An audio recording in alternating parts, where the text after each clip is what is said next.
High বন্ধুরা, সবাই কেমন আছো? আশা করছি ভালোই আছো।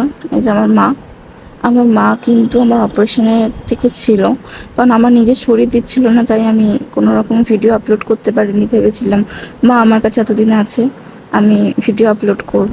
তারপর যাই হোক, সকালবেলা স্নান টান করে মা চুল আঁচড়ে দিচ্ছিল, তাই আমি আর মা বসে বসে মুড়ি খাচ্ছিলাম। আর এই যে হাওয়া দেওয়ার সঙ্গে সঙ্গে দেখি ঝিরিঝিরি বৃষ্টি পড়তে শুরু হয়ে গেছে। আজকে এত বৃষ্টি হচ্ছে, মানে সকালবেলা থেকে হচ্ছে, কালকে রাত্রিবেলাতেও হয়েছে। আর পুরো অন্ধকার করে আছে চারিদিকটা।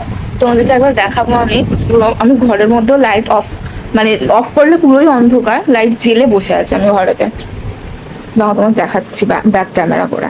কতটা বুঝতে পারবে আমি জানি না, তবে আমার ঘরে লাইট চলছে। দেখো পুরো অন্ধকার, মানে এই দিকটা তো পুরো, আমার ঘর তো পুরোই অন্ধকার। তারপরে যদি আমি বারান্দার দিকটাতেও যাই, বারান্দাতেও পুরো একদম অন্ধকার, পুরো অন্ধকার।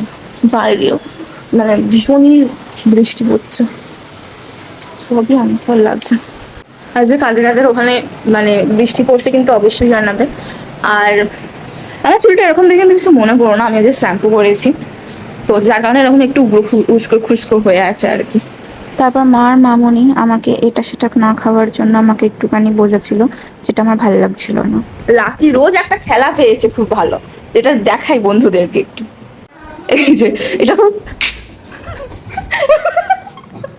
খুব খেলা পেয়ে গেছে একটা।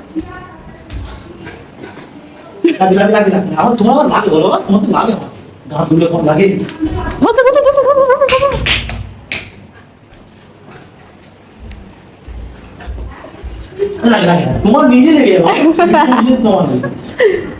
খেলা পেয়েছে। কুকলু, কুকলু শোনো, কুকলু শোনো। করে না, সরে যা। বাবারি, খেলাটার কথাই বলছিল, এত দূর যাবে আবার খেলবে।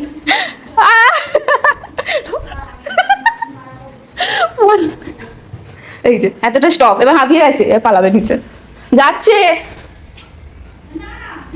আয় আয় চলে আয়। তারপর নিচে গিয়ে দেখি যে দিদা আর মা দুজনে বসে বসে গল্প করছে। দিদা নিজের বিয়ের পর থেকে কি কি করেছে না করেছে জীবন কাহিনী বলছিল, তাই আমিও পাশে বসে বসে একটুখানি শুনছিলাম দিদার জীবন কাহিনী কি কি করেছে না করেছে।